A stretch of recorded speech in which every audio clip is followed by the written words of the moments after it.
Hello, my self doctor Ranveer. आज हम कुछ ऐसी बीमारियों के बारे में डिस्कस करने वाले हैं जहाँ पे लोगों को आमतौर पर ये कंफ्यूजन है कि सभी बीमारियाँ एक ही है या एक ही बीमारियों का अलग अलग नाम है, जिसके बारे में मैं आपको डिटेल में इंफॉर्मेशन दूंगा। जो बीमारियाँ है पाइल्स, फिशर और फिशुला। तो सबसे पहले मैं आज आपको पाइल्स के बारे में डिटेल जानकारी दूंगा, यानी कि जिसे हम बवासीर भी कहते हैं, और आने वाले मेरे वीडियोस में मैं आपको फिशर और फिशुला के बारे में जानकारी दूंगा। तो चलिए अभी जानकारी लेते हैं पाइल्स के बारे में। आमतौर पे हम इसे हमारे जनरल भाषा में बवासीर के नाम से जानते हैं। हम देख रहे हैं आजकल काफ़ी सारे मरीज पाइल्स के बढ़ रहे हैं और काफ़ी सारे पेशेंट्स को पाइल्स की तकलीफ हो रही है। तो आमतौर पे पाइल्स क्या है?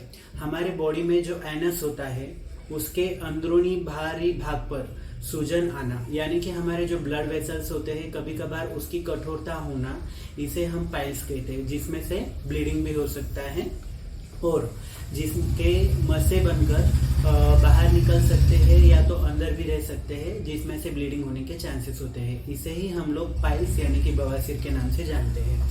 आमतौर पे पेशेंट पाइल्स में दर्द होने की कंप्लेंट बहुत ज़्यादा करते हैं और ब्लीडिंग की ज़्यादा कंप्लेंट करते हैं। इसमें फैमिली हिस्ट्री होने की भी संभावनाएं काफ़ी होती है। अब हम जानते हैं इसके अलग अलग स्टेजेस के बारे में। स्टेज 1, यहाँ पे पाइल्स अंदरूनी होते हैं। आमतौर पे शुरुआती दौर में ये स्टेज देखी जा सकती है और पेशेंट को यहाँ पे कई बार ब्लीडिंग भी नहीं होती है, दर्द भी महसूस नहीं होता है। इसीलिए पेशेंट अनअवेयर होता है अपनी बीमारी के वजह से, यानी कि उसे हम पाइल्स से सफर हो रहे हैं ये बीमारी पता नहीं चलती। अब जाते हैं नेक्स्ट स्टेज की ओर, जो कि सेकेंड स्टेज है। यहाँ पे पेशेंट को खून थोड़ा ज्यादा गिरने लग जाता है और थोड़ा बहुत दर्द महसूस होता है। यहाँ पे आमतौर पे जो मसे होते हैं ये थोड़े बाहर आते हैं और कई बार आप गौर कीजिए, पेशेंट हमें बताते हैं कि ये मसे अगर हम हाथ से अंदर ढकल दें तो ये अंदर भी चले जाते हैं। इसे हम सेकेंड स्टेज कहते हैं। यहाँ पे ब्लीडिंग फर्स्ट स्टेज के मुकाबले थोड़ी ज्यादा हो सकती है। थर्ड स्टेज जो होती है ये गंभीर स्टेज मानी जाती है। यहाँ पे जो मस्से होते हैं पेशेंट हाथ से अंदर ढकेलने की अगर कोशिश भी करे तो अंदर नहीं जाते हैं, ये बाहर ही रहते हैं। यहाँ पे ब्लीडिंग बहुत ज़्यादा होती है और दर्द भी काफ़ी ज़्यादा बढ़ जाता है पेशेंट का। पेशेंट काफ़ी ज़्यादा गंभीर हो सकता है, जैसे एनीमिया वगैरह बीमारी से इसमें सफ़र कर सकता है और आमतौर पे जीवन शैली में इसके काफ़ी सारा बदलाव महसूस हो सकता है, जैसे चिड़चिड़ापन, हर वक्त कहीं पर भी जाने की वजह से पाइल्स के वजह से डिस्टर्ब रहना। और इसके बाद वाली जो स्टेज आती है जो कि फाइनल स्टेज मानी जाती है, जिसे हम फोर्थ स्टेज कहते हैं। ये स्टेज सबसे ज़्यादा घातक स्टेज होती है, जो कि थर्ड स्टेज से भी ज़्यादा घातक मानी जाती है। यहाँ पे ब्लीडिंग बहुत ज़्यादा होती है और जो मसे आते हैं, जैसे कि मैंने आपको पहले थर्ड स्टेज में बताया, ये बाहर नहीं जाते हैं। ऐसे वक्त अपने डॉक्टर की सलाह जल्द से जल्द लेकर उसका इलाज करिएगा। अब हम जानकारी लेते हैं पाइल्स के लक्षणों के बारे में, यानी कि हम समझे कैसे कि हमें पाइल्स हुआ है। सबसे पहले जो पाइल्स में लक्षण आता है, पेशेंट कंप्लेन करता है दर्द महसूस होना, सूजन महसूस होना या उस जगह पर गांठ आना।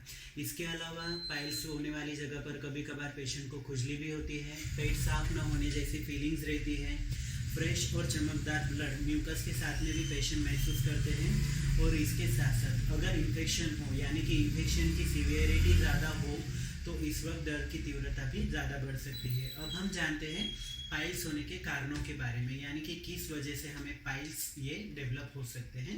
सबसे पहले पेशेंट अक्सर जो कि कॉन्स्टिपेशन यानी कि कब्ज से सफ़र करते हो, उन्हें पाइल्स होने के चांसेस बहुत ज़्यादा होते हैं।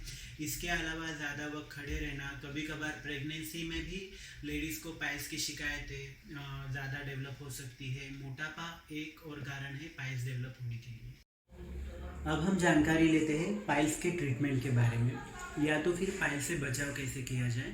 यूजुअली फर्स्ट और सेकेंड स्टेज जो होती है ये मेडिसिन पे कवर होने जैसी होती है, इसीलिए यहाँ पे अपनी डॉक्टर की सलाह से ज़रूर मेडिसिन लेके इसे ट्रीट कीजिए। ज़्यादा बढ़ने से पहले ही इसे कंट्रोल कर लीजिएगा, घर पे इसका इलाज ना करिए, ऐसी मैं आपको सलाह दूंगा। आमतौर पे थर्ड और जो फोर्थ स्टेज होती है, यूजुअली इसे हमें माइनर सर्जरीज या एक्सटेंसिव सर्जरीज की कभी कभार ज़रूरत पड़ सकती है, जिनमें आते हैं ऑपरेशनल बैंड लाइगेशन, जो फर्स्ट स्टेज या सेकेंड स्टेज के लिए एक अच्छा ऑप्शन हो सकता है। इसके अलावा स्क्लेरोथेरेपी, ये जो सर्जरी होती है आमतौर पे लोग इसे इंजेक्शन थेरेपी के नाम से ज़्यादा जानते हैं, यानी कि इंजेक्शन थेरेपी ऐसा ये फेमस है जहाँ पे छोटे जो मस्से बाहर आते हैं जिन्हें इंजेक्शन देके हम ट्रीट करते हैं। ये आमतौर पे चॉइस ऑफ थेरेपी है फर्स्ट और सेकेंड स्टेज के लिए। इसके बाद में हेमोरेक्टोमी, यहाँ पे जो मस्से है काट कर इन्हें हम ट्रीटमेंट करते हैं। और जो लास्ट सर्जरी इसमें हम एडवाइस करते हैं पेशेंट को, जब पाइल्स थर्ड या फोर्थ स्टेज या तो ज़्यादा हायर ग्रेड के हो तो उसे हम स्टेपलर सर्जरी कहते हैं। तो यहाँ पर भी हम जो थर्ड और फोर्थ स्टेज होती है पेशेंट को लोकल एनेस्थेशिया देकर या ज़रूरत के हिसाब से एनेस्थेशिया देकर सर्जरी परफॉर्म करते हैं। यहाँ पे पेशेंट को एडमिट होने के ज़रूरत महसूस हो सकती है। अभी हम जानते हैं प्रिवेंशन कि पाइल्स से बचाव कैसे किया जाए। आमतौर पर हम, जैसे मैंने आपको बताया कि पाइल्स होने के कारणों में कॉन्स्टिपेशन, ये कब्जी एक बहुत ही महत्वपूर्ण फैक्टर है। तो कब्जी ये क्यों होता है? हमारे लाइफस्टाइल के वजह से या तो डाइट की वजह से। सो द वेरी सिंपल कि आप अपना लाइफस्टाइल मॉडिफिकेशन कीजिए और साथ ही डाइट मेंटेन कीजिए। उसमें हमें क्या चीज़ें खानी चाहिए और कौन सी चीज़ें नहीं खानी चाहिए इसके बारे में हम डिस्कस करेंगे। सबसे पहले आपको जो चीज़ें टालनी है उसके बारे में मैं आपको बताता हूँ। भिंडी, बैंगन की सब्ज़ी, राजमा, छोले, चने, मीट, अंडा, मछली यानी कि नॉनवेज चीज़ें आपको बंद करनी है। साथ में आप शराब का सेवन करते हो, धूम्रपान करते हो या तंबाकू का सेवन करते हो तो ये सब बुरी चीज़ें टालिएगा। और सबसे ज़्यादा कॉन्स्टिपेशन अवॉइड कीजिए। जो आपके डॉक्टर आपको मेडिसिन देंगे, सलाह देंगे, वो लाइफस्टाइल मॉडिफिकेशन करके मेडिसिन प्रॉपरली लेकर उनकी सलाह फॉलो कीजिए। घर पे इलाज मत कीजिएगा। और एक ज़रूरी बात, टाइट क्लोथिंग पहनना टालिए, क्योंकि इससे पाइल्स की शिकायतें या तो पाइल्स को इरिटेशन होना, ये कंप्लेंट ज़्यादा बढ़ सकती है। इसीलिए घर पे मेडिसिन ना लेते हुए अपने डॉक्टर की सलाह से प्रॉपर मेडिकेशन लेके पाइल्स की तकलीफ टालिए, क्योंकि ये बीमारी भले ही छोटी लगती हो लेकिन बहुत ही ज़्यादा तकलीफ देती है। और कई ज़्यादा जब फाइनल स्टेजेस में आ जाती है, जब थर्ड और फोर्थ स्टेज पेशेंट डेवलप करते हैं तो यहाँ पे सर्जरी की भी ज़रूरत पड़ सकती है। और इसके अलावा पेशेंट को ज़्यादा ब्लड लॉस की वजह से वीकनेस या एनीमिया जैसे बीमारियों से सफ़र होना पड़ सकता है। इसीलिए जितना जल्द हो सके उसका इलाज अपने डॉक्टर की सलाह से कीजिएगा। अब मैं आपको बताता हूँ पाइल्स के लिए जो आपके डॉक्टर ऑफ चॉइस होने चाहिए, वो आप अपने रेगुलर डॉक्टर की भी सलाह ले सकते हो या तो सर्जन की भी सलाह ले सकते हो।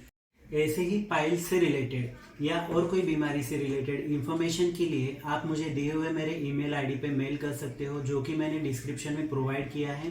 साथ ही अपना मोबाइल नंबर भी प्रोवाइड किया है जो कि सेम है व्हाट्सएप के लिए, जहाँ पे आप मुझे मैसेज कर सकते हो या कॉन्टैक्ट कर सकते हो। और हाँ, ऐसे ही रिलेटेड इंफॉर्मेशन के लिए मुझे कमेंट बॉक्स में कमेंट कीजिए कि आपको किस बीमारी के बारे में और जानकारी चाहिए, मैं आपको प्रोवाइड कर दूंगा। और हाँ, मेरे चैनल को लाइक, शेयर, सब्सक्राइब करना ना भूलिए। For more information stay tuned, stay healthy.